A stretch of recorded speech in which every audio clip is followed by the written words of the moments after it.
Welcome to the Loud Mums Club, where we say the quiet part out loud. The good, the bad, and the absolutely cooked parts of parenting. What are we drinking today? Wine, coffee, or tears? I'm sat here with my guest, Steph. We're having a glass of red, and I want you to introduce yourself. So who are you, and what ages are your kids?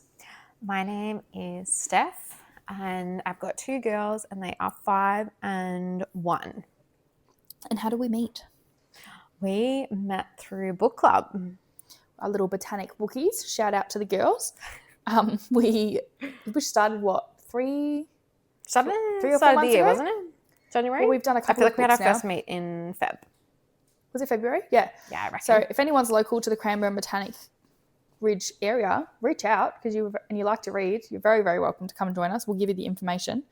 What are some facts about you? I say 5, but you don't have to do 5. I actually, funnily enough, I saw a TikTok the other day and it said, a fun fact about me is that I would rather drink water out of a tuna can than have to give 5 facts about myself.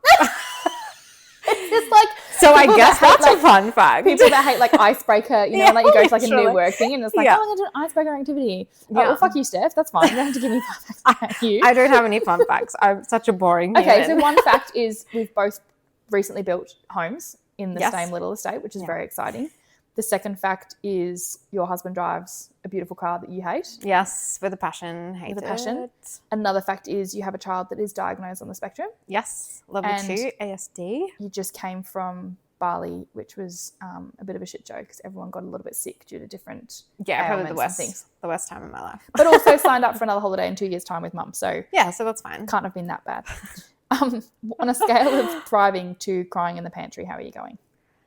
I feel like I'm smack bang in the middle. Yeah, some days are better than others. Yeah, and I feel like it, like probably like teeters either way. But yeah, smack bang in the middle is probably That's fair. where I am. It's hard sometimes and other days it's great. Yeah. Okay, so it's time for our small business shout out for the week. This one is for anyone who loves supporting a small business and appreciates something made with love.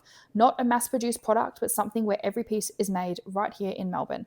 This is a shout out to Buy a Thread Handmade, creating beautiful handmade pieces that are thoughtful, unique, and made with so much care. From bunting with your baby's name for their bedroom or bibs, they make so many beautiful treasures that can be custom ordered, using upcycled fabrics in the pieces to reduce impact on landfill and overconsumption. And honestly, there's just something so special about buying from another mum's small business who just gets it. The late nights, the chaos, the juggling kids whilst trying to build something amazing. Whether you're looking for a gorgeous gift, something special for your little one, or just a beautiful handmade goodie, go give Buy a Thread Handmade some love. Because when we support small businesses, especially mum-run businesses, we're supporting dreams, school lunches, and probably someone trying to package orders while saying stop licking your brother for the 17th time that day.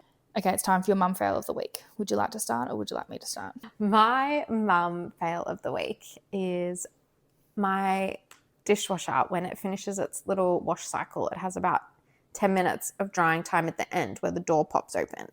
And it's really quiet and I never hear the door pop open. But my 1-year-old does. And she likes to open the door and then flip open the little rinse aid part and stick her finger in it and lick it off. I feel like she's just going to be, we've talked today about how strong-minded she is. She's already she's 15 months, very strong-willed, has now found her voice. She's going to be your child that is making the TikTok videos. You know those viral videos? Like eating the pods or doing the stupid things that they shouldn't be doing. Yeah. She's going to be that adventurous one. I'm just going to lick the chemicals, mum. Yeah. It's all good. Just she has a problem. So have we got a lock on the chemical cabinet? I do. No, we have a lock on the dishwasher. But I didn't think I'd need to have a lock on the rinse aid part of my dishwasher. Is that even possible? I don't know. Especially if it's that's part of its cycle. Well, it that's pops the open thing. to dry. If I do catch it and I close it, then my dishes don't dry. So yeah. I'm impressed that a dishwasher does that. I didn't know they even did that. Yeah, I'm the one it's a that good opens dishwasher. it. It beeps and I go, cool, I'm going to crack it in so it can dry out. Yeah. Anyway, that's so funny. Mm. Mine has been, Livy's had issues with anxiety recently and just changing routine. And I just thought, oh, cool, I'll change her swimming lesson to be with a friend. And then because we changed the time, we changed the class, who it was with, the teacher it was with. Unfortunately, she got in the pool this week and just burst into tears. And so that was my mum fail. And that was us just sort of navigating a child that struggles with change and struggles with things in her environment, I think she just gets so set in her way that unfortunately, I feel like I've really failed in that. It's a learning curve. Like I'm trying to figure out what triggers certain anxiety with her and what doesn't, and we are looking into it. But I did have a real moment of, well, that is, I fucked up there. I should have not consulted her. That doesn't sound right, but probably prepared her a bit better. Yeah, I think it is very hard in the moment to like recognize a situation where you're like, okay, well, why is it that big of a deal? Well, to then have to put yourself in her shoes and be like, okay, like my bad, that is a big deal to you. Like, and in my head, I'm like, sorry, cool. I didn't know that. I'm moving you in with a little school friend. Like, yeah, you how can go in with your school friend. This is going to be great. You can now go swim with your school friend. But no, different swim teacher. There was 2 big boys in the class. She was like, absolutely not. Like the friend was not enough. Not on. And I was like, okay, so would you be okay if you're back with your teacher? And she's like, yes. And I'm like, okay, so we're just going to go back to the normal routine. So the joys. Okay, time for fuck around and find out what chaos did your tiny feral unleash this week. Well, it's always my 15-month-old. She has a problem, honestly. I feel like everything that she does is fuck around and find out. She's going to turn you grey. Yeah. Oh, well, she already has. Very, that's what box very stifles. Grey. Look, she's done many things today. She loves to climb, falling over. It's just at a point now where pretty much anything that she does, it's like fuck around and find out. If you want to climb up on that chair, like, are you that mum that will just let her? Yeah. Like you're a let it happen and you can find. You are fuck around and find out parent. Yeah. Like, I don't really know how to teach otherwise. Like without yelling, going, get off, get down. Yeah. Just not that mum. And it's like, well, you have to learn at some point. So why not now? But my definitely like fuck around and find out is that she has mastered the stairs at home, which is fine. Obviously she has to learn them at some point. But yeah, today she just got a bit too overconfident and she fell down like maybe 4 or 5 steps. I actually don't even know because I wasn't there. Did she get up though and just bounce? Like I feel like Harry just bounced. Yeah, she was fine. She landed on all 4s like a cat. Yep. 9 lives. Yeah. She'll be fine. It's. She cried because she got a fright. She wasn't hurt. It was the shock. Yeah. Not and it was like, okay, well that's good because now you've learnt you can't go fast. Yeah, like, I don't know. They'll only do it once. Oh no, she does it 50 times. I don't have that kid either. No. Harry, like, will just throw himself off something and then get up and laugh and just do it again. Like, he doesn't have that. Yeah. Nah. But I mean, if there's like less tears next time, that's a win.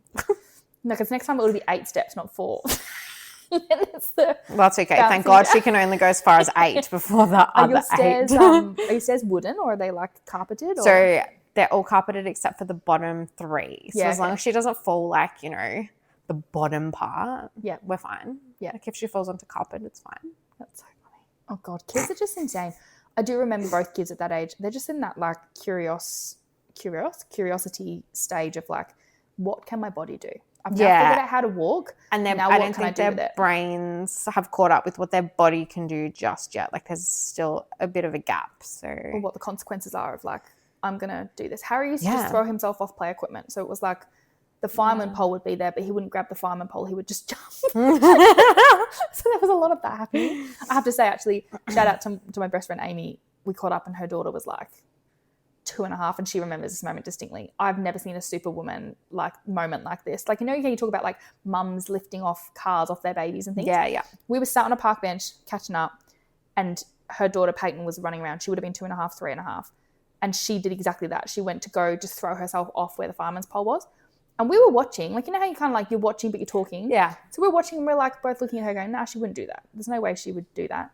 And she did. She threw herself off. From the point of jumping, Amy ran so fast, she caught her. That's insane. It was That's a like superhuman moment. I tell you, we just looked at each other afterwards and we were like, I was like, how did you even get them? Did I just witness that? Did you seriously just do that? My fuck around find out moment was Harry. We've had a bit of issue with his sleep recently. So I've been getting into bed with him and having to sleep with him and stuff. And the other night, I've also got a chronic back pain and my neck was just so sore. I was like, I can't sleep in here today. Like I had a nap for like an hour and I was so sore. I'm like, I'm going back to bed. And I thought I would sneak out. By the time I got to the end of the hallway, he was like, excuse me, where are you going? And it was like 2 a.m. Rude, come back. And I was like, no, like I'm going to bed. You need to go to sleep. But he was then awake from like 1 till 4 a.m. And this was us and me and Ryan going back and forth, putting him back to bed. We tried yelling. We tried, being calm. We tried threatening to take things away. So I finally just said, that's it. Like, I'm sick of this shit. Like, you need to go to sleep. There will now be no video games to the end of the weekend. There'll be no TV. So this was Wednesday night. So I'm like, no video games, no TV. We're not going to the candy shop on Friday, which is a regular occurrence with me and him on Fridays when we have a day together. And I'm like, I'm not doing this. This is not okay. This is not okay behavior. This also leads into our sleep training. Ironic that this is the subject we picked to choose. I was literally just thinking, damn, we had like a stage of such a long time where Adley would be awake from like 1 till 4 every night. Every night? Every night. Why? 1 till 4? Such a long period of time. How old was she? Because our kids are very close in age. Yeah, maybe like 18 months too. Oh, no, okay. Yeah, we definitely went through all of that when they were little. A year, 18 months. It was a very, very long time. I just didn't know what to do. And the hard thing is we've actually talked about it. Like, I think we just need to get – the kids need new beds anyway. And if we're going to get them new beds, we'll get them double beds. Yeah, so if there's a rough night, I would much rather just go sleep with one of the kids. I can't sleep in a single bed on a shitty mattress while sharing with a fucking Hot Pocket because they're so bloody hot.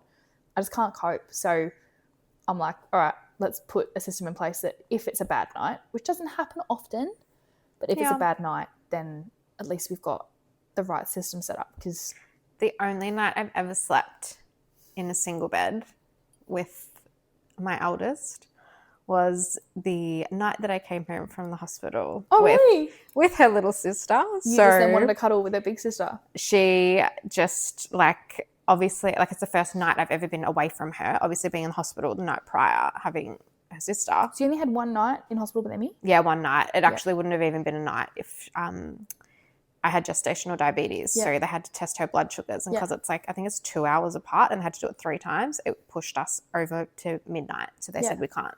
Like, you have to be discharged the next day. Yeah. Anyway, so I wouldn't have even had to stay in. What, so you would have just had birth in the morning, they would have let you go home? Is that a thing? Yeah.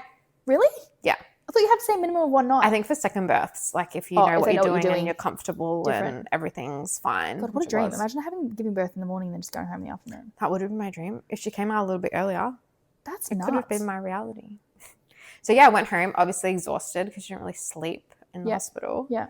And I was like, I actually don't care where I sleep. I'm just going to sleep in her bed, like whatever. We'll just pull the bassinet in. Yeah. That's fine. We'll sleep in there. And then halfway through the night, she wanted mum. So she came in and we're sharing a single bed and I'm just getting up every couple of hours to feed. That was great.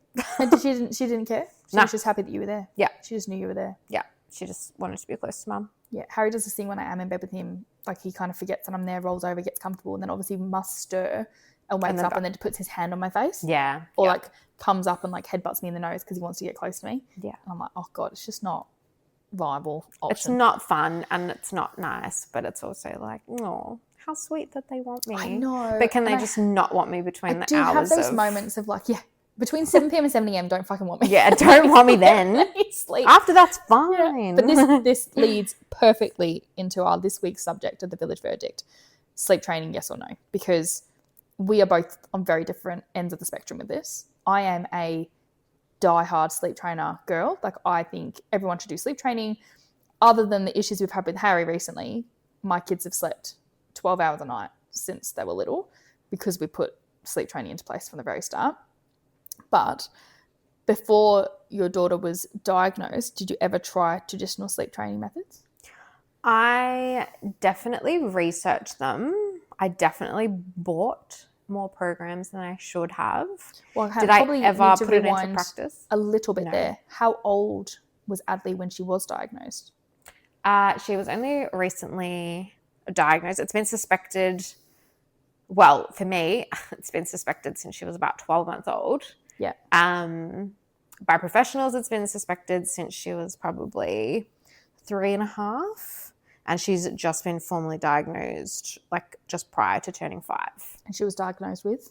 With level 2 ASD. Yeah. So when she was 12 months old and you're saying that you had suspected there was something different there, what were those signs? What did that look like?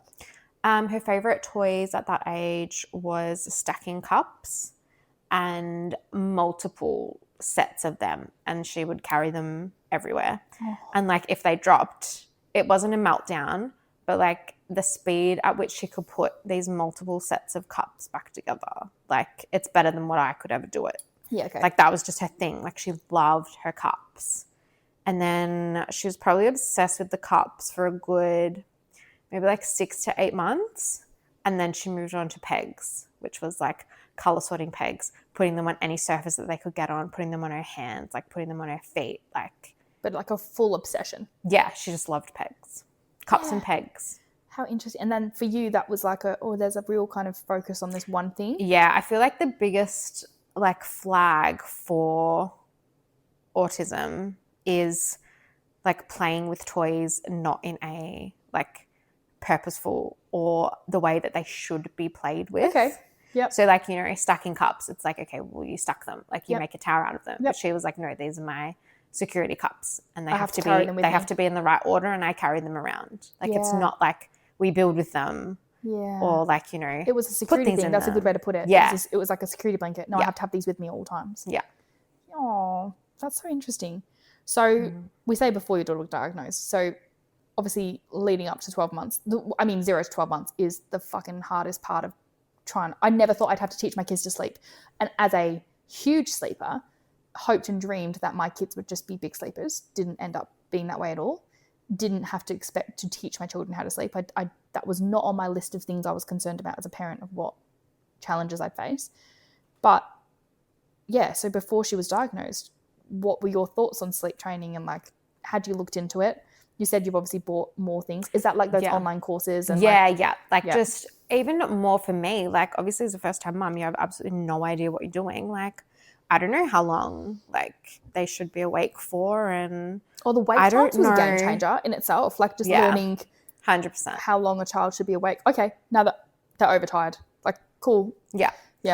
So definitely that for me, and even just honestly like having somebody tell me this is what your daily routine should look like, or even just the basic thing of like, okay, you should get them outside in the morning because that helps with their melatonin or whatever production. Shouldn't this shit be fucking handed over to you when you leave the hospital in a pamphlet?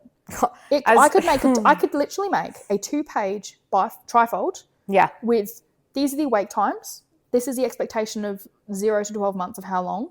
Yes. Because of what I've learned. And this is how your day should be structured. Like I used to overfeed Olivia every night because I assumed every time she cried, she was hungry. Yeah. And the poor kid, no wonder she was vomiting all night because she was so fucking stuffed. full, 100%.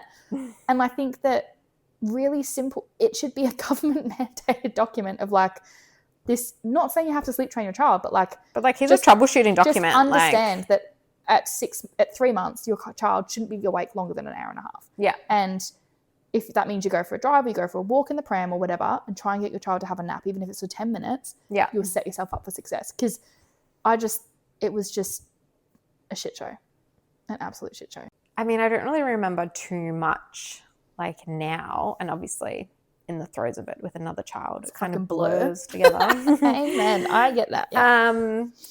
She was never a bad sleeper. And what would you say is a bad sleeper? Like, you know, waking like 4+ times a night, you know, and like, I don't know, like if she would wake up, she would either settle with a feed or she'd settle with a cuddle. Like it wasn't hard to get her back to sleep. You were managing. Yeah, like it was I never looked at it as an issue. I more compared to other kids that were her age. And it's like, okay, well, she is doing things differently to what they're doing. More during the day, not to do with sleep necessarily.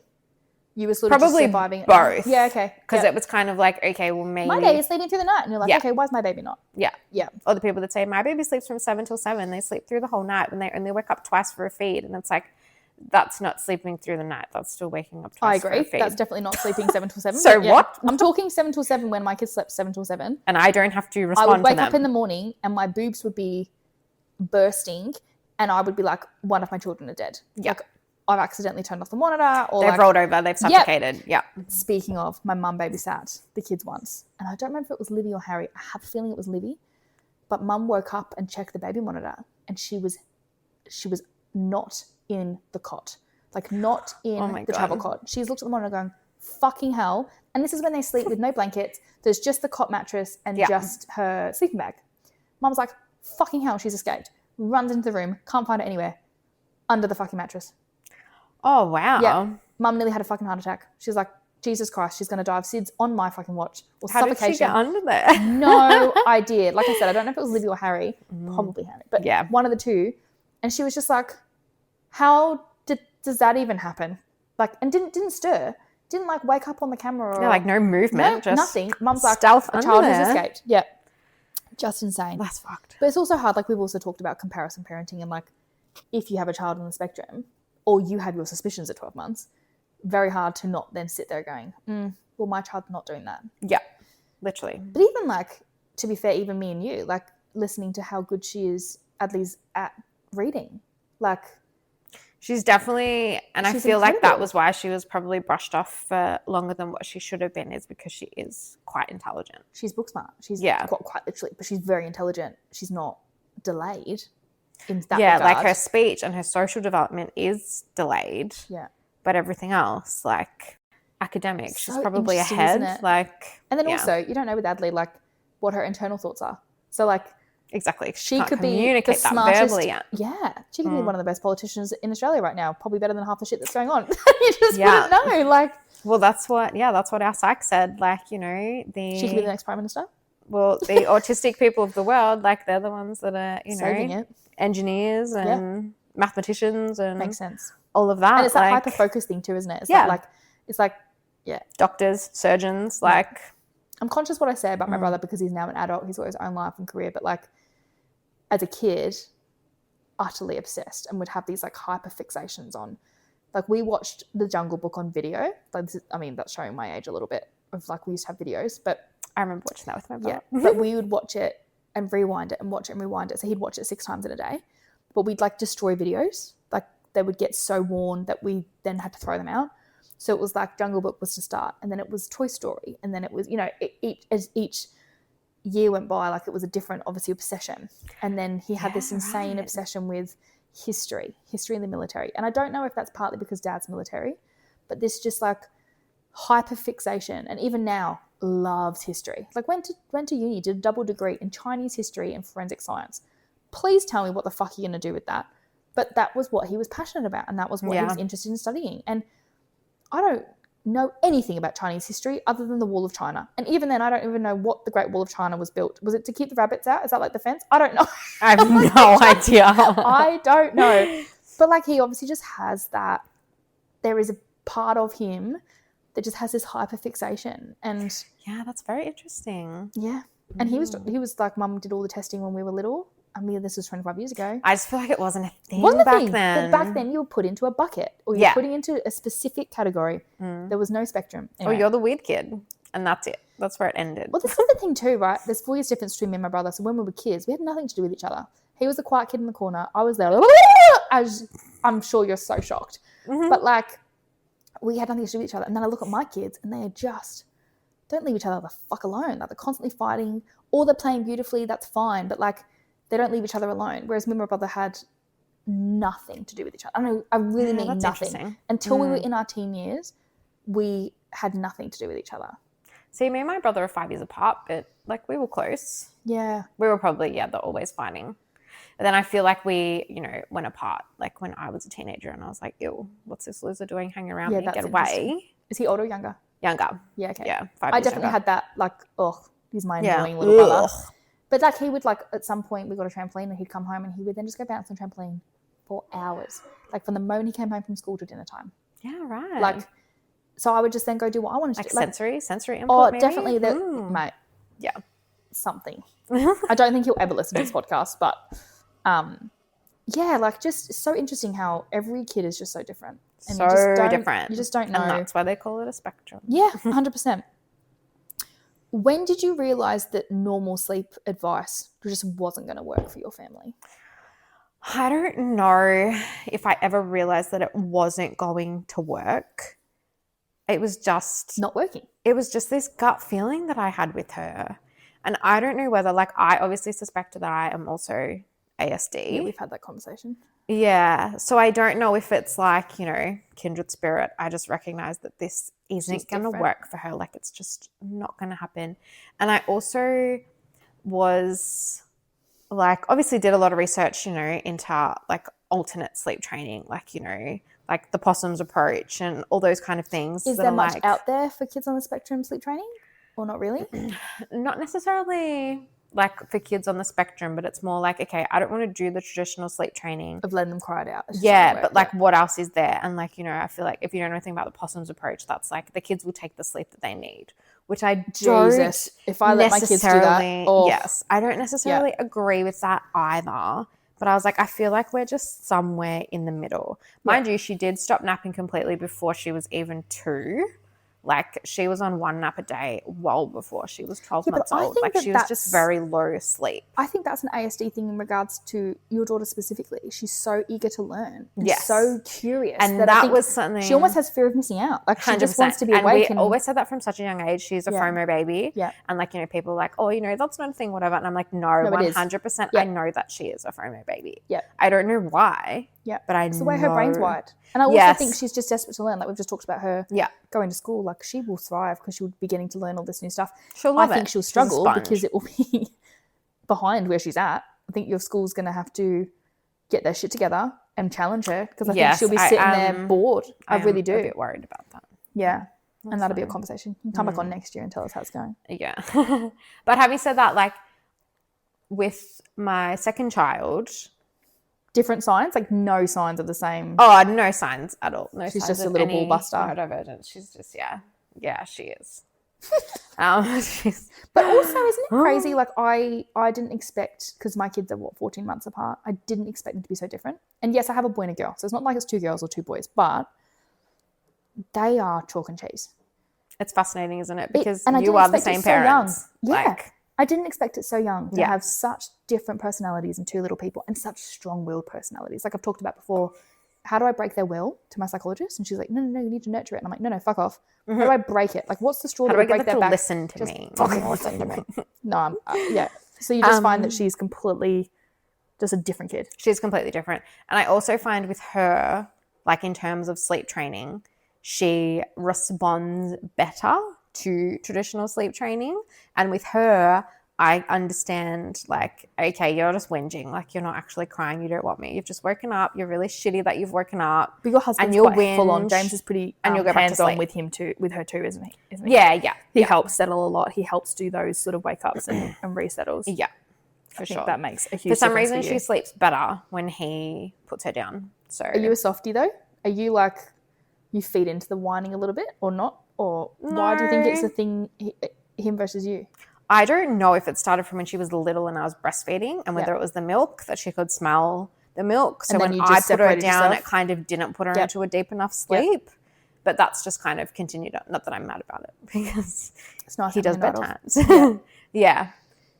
But yeah, I don't know. Again, like she's a different child and she responds to different things. I've never had to sleep train her. Like she went through a phase where she was not sleeping well, but she did sleep through the night pretty consistently from like maybe 6-7 weeks old. I do feel like even with sleep training, we had periods of, regressions and like, and we just kept to the same routine and we just tried to keep things consistent and like, that's all you can do. There's always ups and downs. Like I just said, like Harry's having a fucking shit show with sleep at the moment. Yeah. Cannot figure it out. Libby, angel. Like don't hear from her from 7 p.m. She might get up at 6 o'clock and come in and go, can I go watch TV now? I'm like, yep, go for it. Yeah. So it's just ebbs and flows.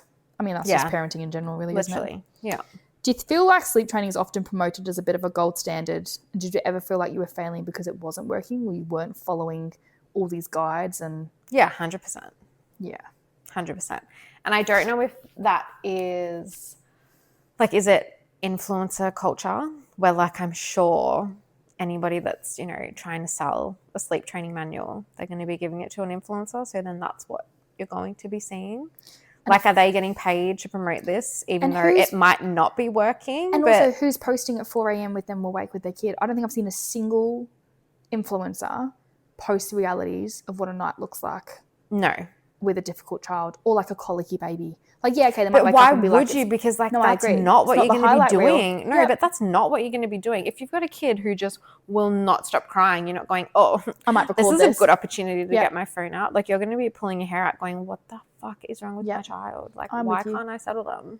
Yeah, I feel like, I don't even know. Oh, so we went down the sleep training avenue.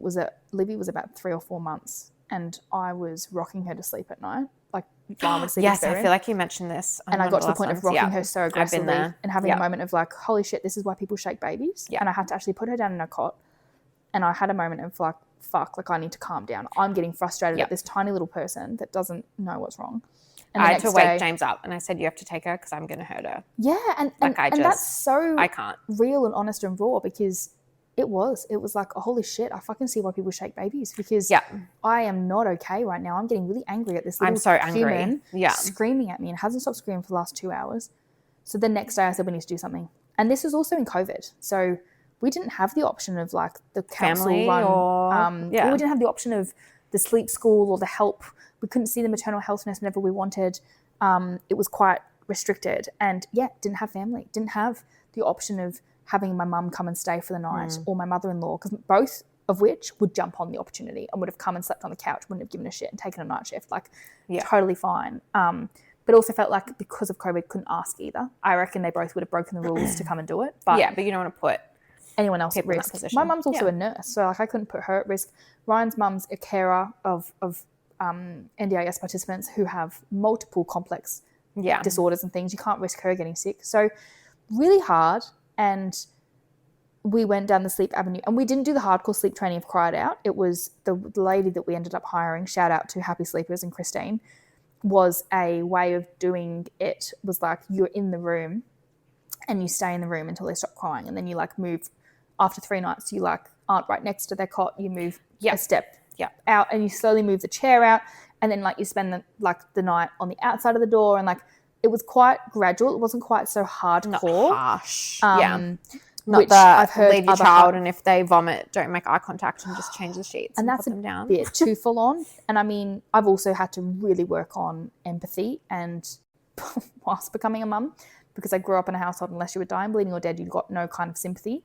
I was in a very loving household, don't get me wrong. I was loved to pieces and I was showed affection and things. But if you were in pain or hurt, it was unless you're dying, bleeding or dead, you get nothing. So it was very much like now that's where my brain's wired. If my kids are crying, it's like there's nothing wrong with you. Correct. I'm a bit too tough in that regard. So I've really had to sort of dial into having a bit of empathy. And I found it quite challenging sitting there with a screaming baby. Because it's like, what are you crying for? If you're tired, just go sleep. What's wrong with you? Frustrating. Really frustrating. Yeah. Or the opposite end of the spectrum where I'm like so tired, I just want to give him a cuddle and be like, if I cuddle you, we go to sleep? Yeah. Like, is this the option? So I found it good because I had the structure and it gave me rules and regulations of what needed to happen. And it worked for me. Yeah. If it didn't work, it would have been a very different story. Yeah. But do you think, did you have well-meaning friends or family ever make you feel like you just weren't being consistent enough with the sleep? Or because you were also a COVID mum, so you didn't really have that input? Yeah, I don't reckon it was like, you're not being consistent. You didn't feel it judgment? Was more like, just do this because it worked for me. And I was like, that's great that it worked for you, but I know it's not going to work for this child. Yeah. Like, I just know. She's just wired different. Yeah. Do you think that her difficulty sleeping is actually about the sleep, or is it about the sensory processing, the anxiety, the regulation, or something else entirely? Because I know we've talked about sometimes she just needs to have a chat with you before bed and just decompress. Yeah, she does love having a chat. Or just talk to you about what's happened that day, or just read a book and decompress. It's actually not necessarily about the sleep. It's about just the way her brain is wired and how she needs to process the information of what's... Yeah, definitely. And I think that she, like from a very young age, she does process a lot of things at nighttime. I feel like her brain is so busy during the day, like absorbing information, and like she picks up on everything. And I feel like at nighttime, that's her like, okay, well, like this is what I learned today. Now I need to review everything, and this is my time to talk about it, and I need to talk through everything that I've witnessed today. Yeah. And I feel like her sleep struggles when she was younger and she wasn't able to talk. That was her, like she was just getting frustrated because she had so much going on and she needed to get it out and she couldn't get it out. Yeah. Yeah. And she was almost like overwhelmed with wanting to express everything. Yeah. So and I just don't think that her brain could ever calm down enough to have a deep sleep. Have things calmed down now, or? Yeah, definitely. She's a really good sleeper now. She sleeps pretty much like a log. I'd say about maybe 11 hours a night. Yeah, that's pretty good. Like, what does a difficult night of sleep look like in your household, even with Emmy, not just Adley? I feel like the most difficult night that we've had recently is probably Adley being a bit unwell. Like, she had some tummy issues a little while ago. Sickness fucking throws everything out the window, doesn't it? Yeah, and it was just like, obviously she was super unhappy because she wasn't feeling well. So she wasn't getting into a deep enough sleep. So she would just like toss and turn all night. So, full disclosure, she sleeps with us because that's just what works, how we get the most sleep. Yep. Like, she likes being close and I like it too. Have you got Emmy in with you as well? No. She wanted to be out of our room when she was like 7 months. Yep. She just stopped sleeping in our room completely, and then when we put her in her room, she was fine. She was fine. So I hated that. I didn't want her to leave, but that's what she wanted. How dare you leave me? She chose that. That's fine. Yeah, Adley just sleeps better with us. She likes being close. I don't know what it is. Comfort. Sensory input of like hearing your breathing, maybe. It's the security of knowing you're there. She loves white noise. We all love white noise though, to be fair. Also what's helped her majorly is a weighted blanket. Okay. That puts her into a really deep sleep, which is helps her feel secure. Yeah, which is really nice. So that's been good. But yeah, probably a shit night is just when they're both awake and they shouldn't be, like, or if someone's sick. Yeah, and they just set each other off, and it's like, oh my God, I just need one or both of you to go to sleep. Well, that's why I don't care which one, pick one, just one of you, so then I can deal with the other. Have you seen those videos where, like, on TikTok, it's like the two toddlers talking to each other, and it's like, so who's going to fuck up mum's night tonight? It's your turn, it's my turn. I feel like my kids definitely do that, and I feel bad when Harry's having a bad night because he'll wake Liv. Yeah. And my big thing at the moment is, like, Livy has school. Hard. She has to have a good night's sleep. If she's not having a good night's sleep, she's going to be batshit at school tomorrow. And she can't have a nap during the day while she's at school. So, Harry, if you're shit, you can have a nap at daycare. I don't care. But I'm conscious of her. So then she wakes up and then she's like, Harry's working. Like, it's just. Yeah, that's probably a big thing too. Yeah. Like, if Emmy's having a terrible night, it's like, all right, well, we just got to, like, we have to do whatever we have to do to keep her quiet. Yeah. Because, if it's a kinder day for Adley, like, you know, she's there for the full day. And it's not fair on her to have a horrible sleep. And then, like, we know that when she has a not good sleep, she is quite grumpy at kinder. So we don't want that. It's not worth it, is it? No, not at all. What would you say to a parent of a newly diagnosed autistic child who feels pressured about sleep training? Or just, like, sleep in general? Because, I mean, once you're getting diagnosed, you're probably past, like, that early stage of sleep training. But just a child that's having issues with sleep. Oh, I think just go with your gut. I feel like, it's so hard. I feel like in the current world for mums, there's so much information, like, you get overwhelmed. Yeah, like social media, I feel like there's so many things. And for me, especially going to the GP when my daughter was a lot younger and them saying, no, she's fine, like, she's presenting typical for like an 18-month-old, and I was like, no, I know that there's something not right. And I just think we get told, like, you know your child best, but then at every, like, door you knock on, they're like, no, like, we're the professional. And it's just so hard, but just go with your gut. Follow your gut and your instinct. Push for answers. Advocate for your child. Yep. Especially those kids that, you know, like mine, that had a speech delay and they can't advocate for themselves. Like, you have to do it. And that was a big thing for me, like, being strong enough to It's even harder having a girl too, because girls mask it so much better. So it's just such different 100%. Symptoms with a girl, and you do have to push harder. And I think that's now coming to light a bit more too, that there's a bit more understanding around that. Yeah. What do you think is one piece of sleep advice that you wish people would stop giving? I wish that people would stop saying, like, oh, your baby should be sleeping 12 hours a night, because I think that's absolute crap. I just, like, 12 hours is just so unreasonable, I feel. Yeah, okay. And I feel like that is a sleep training culture thing. Like, 12 hours a night is good. The standard. That's the gold standard. That's what you must be achieving for your kid to be resting. No. And my niece can be up till 10, 11 o'clock and get up at 6 a.m. or 5 a.m. and be fine and have a great day, not need a nap, not have a meltdown. She does not need 12 hours sleep. Yeah. Doesn't need it. My kids do, and that's fine. But I need 12 hours sleep too, so, like, I get it. But, like, some kids just don't need that. They just don't need it. Yes. So I wish, like, not even, like, don't tell people that, you know, you need 12 hours sleep. Like some kids may need 12 hours sleep. Yeah. And that's fine. But also if your kid is fine on 9 hours sleep, then that's also fine. It's not ruining their brain development. Yeah. Like they're not going to be behind. Yep. Yeah, that shits me. No, that's totally fair. Going a little bit deeper, so you've actually recently been diagnosed with postpartum depression. What made you realise that something wasn't right? What made you realise you needed to go to the GP and talk to someone? The biggest probably red flag for me was I was just getting so angry. And like the little things that I used to be able to cope with, like having both kids at me at once, I just was not handling that at all. And I was getting angry and I just wasn't the mum that I wanted to be and that I knew that I could be. So I was like, something is just not right here. It's not just overwhelm, it's more than that. Yeah. And like normally, I'd say like prior to that, I was probably pretty good at like, you know, self-regulating and all right, I can calm down from this and like just give mommy a minute and like we'll be fine. And it just wasn't helping. Nothing was helping. Taking a few deep breaths just didn't help. And like, didn't cut it. I feel like I was the same. And before getting like I don't have postpartum depression. I have PMDD and just standard depression. But it could be postpartum depression. Just because I'm 4 years postpartum doesn't mean that it doesn't count as postpartum.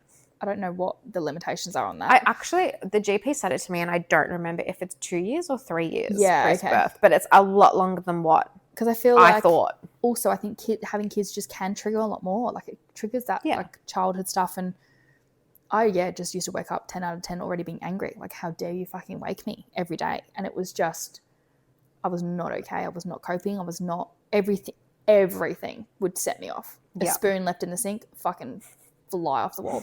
Shoes not put in the shoebox, fly off the wall. Like my poor kids, I reckon they just lived in fear for a good 2 years. And taking the medication has been a huge game changer. Oh, yeah, literally. Yeah. And I'm not advocating for everyone to pop pills, but I think if it's needed, it's needed. 100%. I don't want to say it's changed my life. I feel like that's a bit dramatic, but can I handle things a lot better now? 100%. Yeah, don't get me wrong. Like, 100%. I'm now jumping through like daisies and everything's great. It's just still have hard days, but I certainly But I'm calmer and I can manage deal with it, those hard days 100%. a lot better. When the kids are having meltdowns, I can actually then get on the level and be like, it's okay. Yeah. Take a deep breath. Whereas before I was like, get the fuck out of my face. Yeah, stop I yelling don't want at to me. fucking hear it. Yeah. I don't need to hear it. Get away from me. Yeah, 100%. Yeah, it's hard. And I feel like I have a few mums around me that are like, everything's so great. And like, I love being a mum. And I just wasn't having that feeling. Not that I hated being a mum, but I wasn't having that like, everything's wonderful.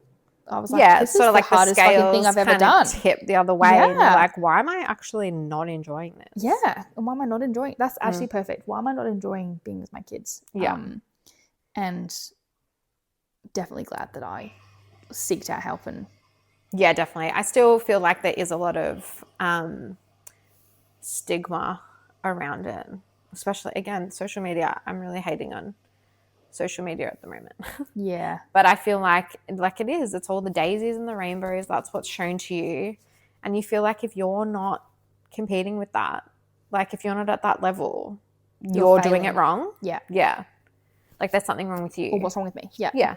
But like, I mean, obviously it's medical. I feel like everyone has the right to privacy. But I think that if you have a big platform and you are taking antidepressants, please let's talk about it. Tell people, like, share it with you. Tell us how it changed your life. Tell us how you're better now. Because we're looking at your life going, oh, everything's amazing. Yeah, exactly. Yeah. And there's people out there struggling and they'd probably feel shame having to go to the doctor and admit that they're struggling because it makes them look like a bad mum. But everyone needs help. Yeah. I think it would be great for there to be a lot more honesty around that in mum culture, that's for sure. 100%. What's something people don't talk about enough in motherhood? It's a hard one.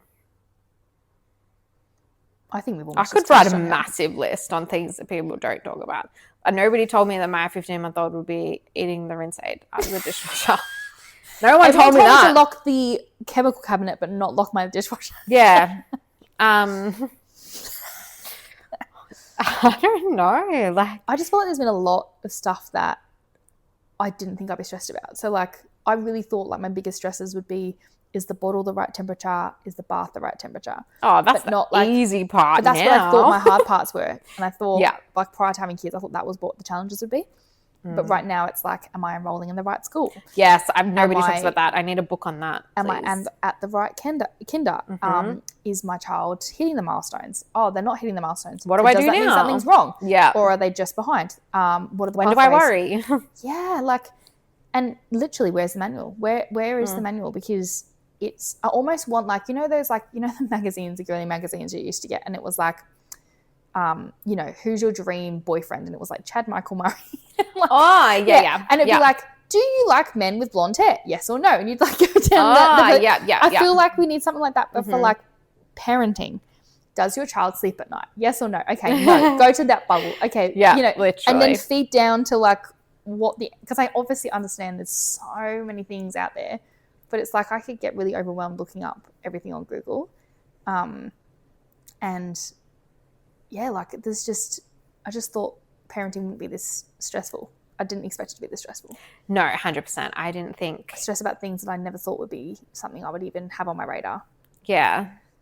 Plus trying to have a life, plus trying to be a wife, plus trying to be a friend, and like, yeah. I feel like, and I say this to everyone who like is younger than me, or I meet that's younger than me, and they're like, oh, I just can't wait to have kids. And I'm like, yes, you can. You actually have so much more time than you think.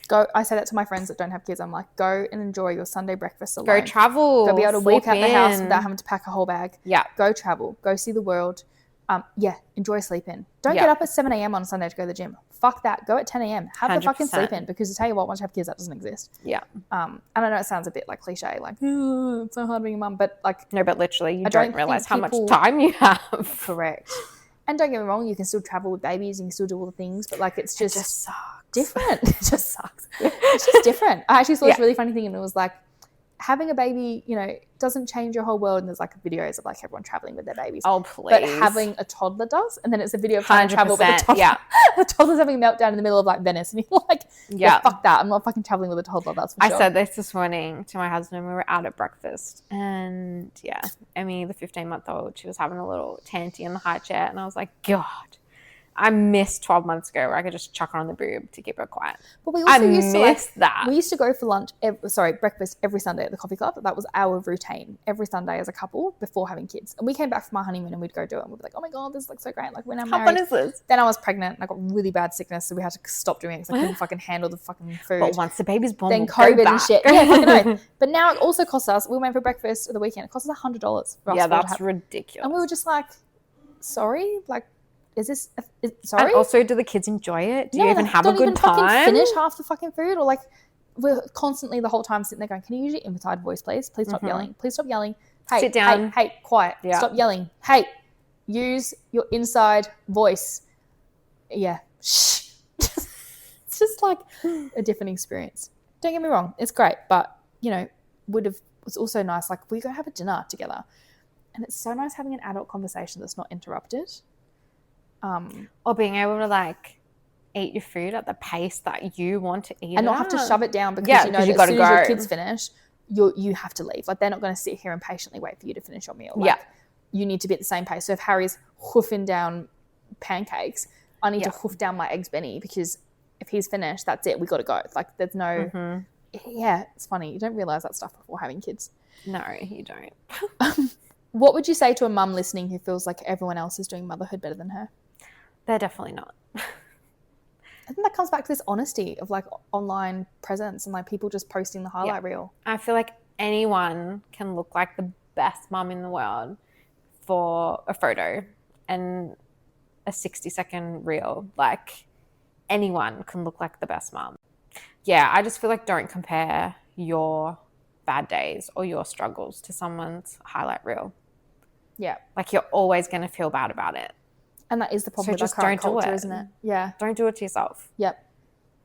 And I feel like at any given time as a mum, you are doing the best that you can possibly be doing.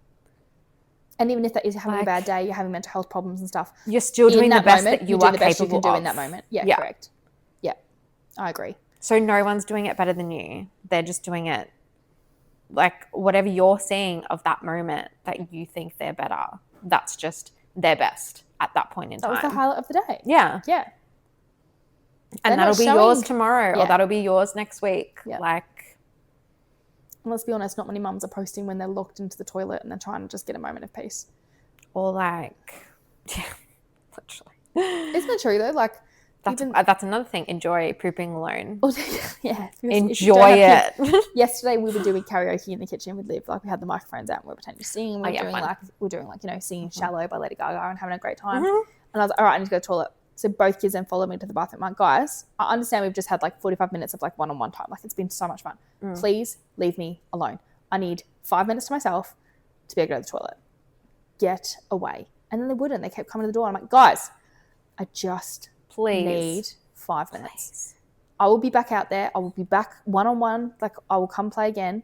But I really need you just to give me a minute. I get poo fear. I can't poo if you're outside the door. Like I just can't do it when there's an audience. Please. I don't have a choice. This vlog's coming out whether you like it or not. They have to come out. One kid there, 2 kids there. I'm worried I'm going to give myself stomach problems because I can't do it. Sometimes I'll be like, oh my God, James, can you just come and get these kids out? And then there'll be 3 people there. Yeah. And then James is also having a chat while she's on shitter. It's great. God, it's so funny.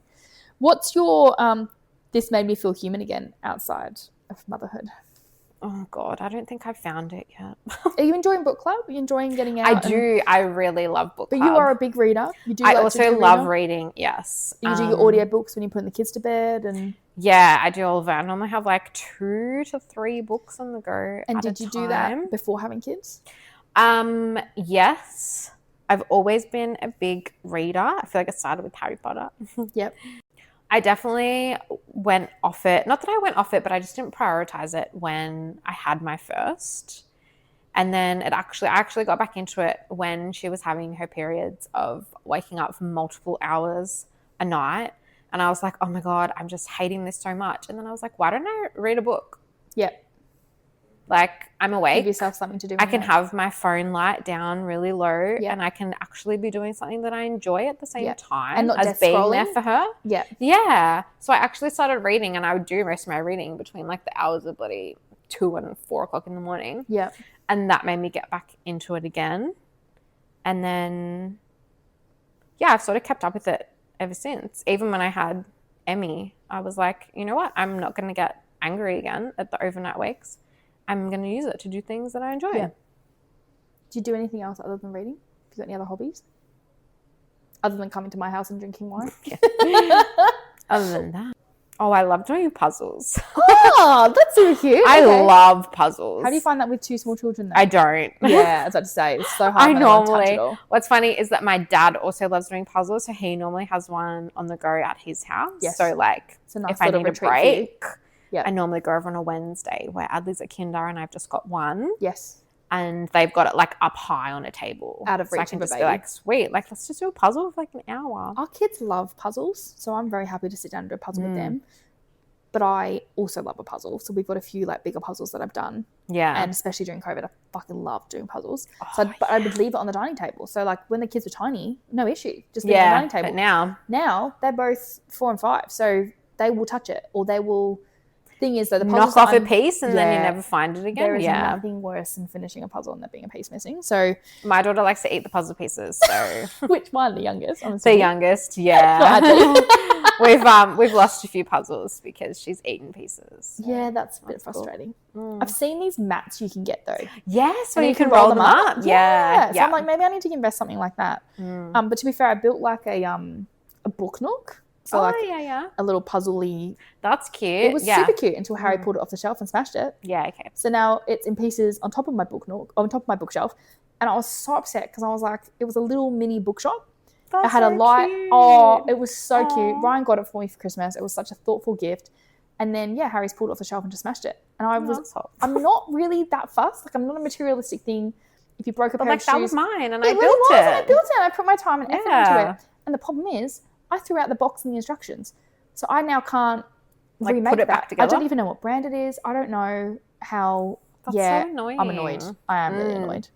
Finish this sentence. Motherhood is fucked. Yeah. By the look of your look. Oh, no, I don't want to sound like too cliche, but I just feel like Be I'm honest. torn between saying, yeah, motherhood is beautiful, motherhood is raw. Like, For me, motherhood is the hardest thing I've ever done. yeah, it is. I'll agree with that. It is the hardest thing I've ever done, but I also find it beautiful. Like, it's the best thing I've ever done. And the most rewarding thing. Yeah. Yeah.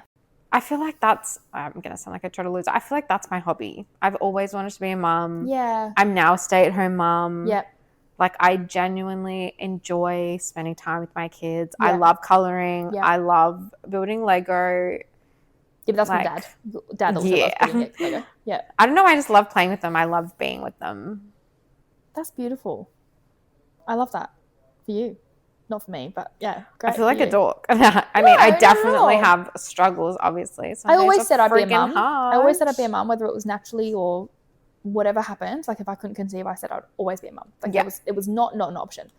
But now I'm doing it. It is the hardest thing I've ever had to do. Yeah. I definitely wouldn't change it. I'd never go back and change it, obviously. Like, I just said it's more challenging than any dog. I mean, any job. Dogs are also challenging. Well, dogs, yeah, maybe. Yeah, but dogs are easier to toy train than a bloody kid. Also, I feel like jobs have manuals. Jobs have instructions and processes. Yeah. And like, someone trains you. Correct. You get guidance, and which is why this village is so important, and like why it's important to have other mums and friends that you can lean on and talk to, because it is really fucking hard, and it's good to know that you're not alone in that. But yes, share the good times, share the good things. Like Livy reading, like I said before, fucking amazing. Amazing. I'm obsessed. Like, and then I'm like, what's this? We go out, and I'm like, what's that sign say? And she just breaks it down. And it's just the best thing ever. So I'm going to take her grocery shopping this weekend. I'm going to try and get. That's a great idea. Yeah. So I normally do click and collect. So I'm going to get her. I'm going to take my click and collect list, but I want to take her to the actual shops. Good idea. But then tell her, find me like rice. Yeah. And then try and find it, and then go, okay, which one's rice? And I just think it'd be really, might take us 3 hours. I don't care, but I think it'll be really good exercise. They do say that is like the next step to do after like learning how to read. I think it'll be really fun. I think so too. All right, it's time for rapid fire. Wiggles or Peppa Pig? Oh, Wiggles, hands down. Yep. Not Lockie though. I hate Lockie. I got beef with Lockie. I hate him. Why do you have beef with Lockie? I don't know. I just hate him. I hate his face. But I love John. Oh mate, John. Who doesn't love John? For the mums. Oh my god, and I love Sahai. I'm obsessed with her. She's a badass, and actually, she is amazing. Wiggles doesn't do her justice. Like, her dancing is 5-time world champion. Yeah, she's not in her peak. Don't cut Wiggles. this part. No. Talk about the love. We had to cut the part where we talk shit about certain celebrities and we didn't want to get sued. But I think that it doesn't do her justice. She is amazing. Her socials, like, she's such an amazing dancer. The Wiggles routines are just not enough. She needs to step out. What's your favorite hidden snack? Are you a hider of snacks, or you don't really do the snacks? Says the lady that just did, light and easy before you went on holiday. Look, I also, obviously, Adley, autistic, she is a picky eater, so I do try not to hide snacks because I want her to try whatever she wants to try. But she's a big chip fan, so I've always got to hide my chips. Twisties, probably. I hate when she has my Twisties. Come on, get off my Twisties. Let me have one thing. What's your coffee order? Probably a skinny cappuccino. Okay. And have you ever hidden from the kids? Don't really have the chance to, do you? No, I don't really have the chance. You're home alone during the day, so it's kind of hard. Also, with Adley, like, a speech delay, it's not like I can... You kind of need to be there for her I would feel guilty. Yeah. That's kind of fair. So, no. Would I like to? Yeah. I mean, you're in a nice big house now, so you probably could if you wanted to. I do like closing the baby gates at the stairs. That mum guilt just kicks in. It does, especially around here. Mummy, where are you? Oh. See, I'm like, I hear Mummy, where are you? And I'm like, don't make a sound. Just stay quiet, and they'll figure out. They'll get distracted, and they'll do something else. And I'm like, oh my God, she's talking, and I have to respond. Yeah, it's so different, isn't it? Like, just such a different journey. 100%. Yeah. What's your favourite swear word? And I'm going to preface this where I don't feel like you swear anywhere near as much as I do. Oh, maybe not from you. You don't reckon? I feel like you're very gentle. What's your favourite swear word? I like to say fuck. Yep. That's been a pretty popular one. Can I say the C word? Do you say the C word? Only to my husband. Only to your husband? Yeah. What about other people? Or you call your husband the C word? I call my husband the C word. I feel like that's what we refer to each other a lot as. Yeah. It's like almost in a joking manner. Like in Australia, it's like mate is like worse Yeah, than saying see you next Tuesday. Or like is it like an aggressive, like a fuck off, see you next Tuesday? I can't say it. It's really not a word I can. Like tomorrow, I don't even want to say this on the pod. Don't plug this or anything. Yeah. He has a band. So he's going to do band things tomorrow. Yeah, literally. I'm so putting this on the podcast. No. So like he obviously had plans to do that. He had plans to do that for a little bit. And then like we were doing this tonight. So I was like, okay, cool. Like you're going to do your band thing. I'm going to go. I'm on kids. Tomorrow you're on kids. Yeah, that's cool. But then like jokingly it'd be like, as if you're fucking leaving me on the weekend, you can't. Like or actually we do say to each other, you're a fucking piece of shit. Very, very because you're being left alone to parent. Yeah. You're like, how dare you? You piece of shit. Or pretty much every morning when he goes to work, I'm like, you're a piece of shit. How dare you leave me at home with these two psychos? Yeah. Especially your little bullbuster at the moment. She is going to send me to an early grave. I'm calling it. So hard. It'd be great when the playground opens. We've got a playground being built at the end of our street, so it'd be so good. At least then you can go get good like half an hour, 45 minutes. And even if it's 3 times a day, who cares? Go run around. We'll be up there multiple times a day. Yeah. We're excited to go have barbecues up there. Like we've already said, we're going to take a pack of sausages up and just go. An esky? Do Bunnings sauce nights. That would be good. I do like to wrap up our episodes with a mum shout out. Is there anyone you would like to give a mum shout out to this week? Yes. I've got a friend and she has been given a pretty rough diagnosis for her child this week. And I just want to recognize that she's doing it tough, but she's doing so well. She's doing so much better than she thinks she's doing. And she knows who she is. We don't need to name and point out. Yeah, no, that's amazing. Well, everyone who's listening, you are doing better than you think. And if you yelled today, that's totally okay because I absolutely did as well. Otherwise, I'll see you next week. Stay loud, mums.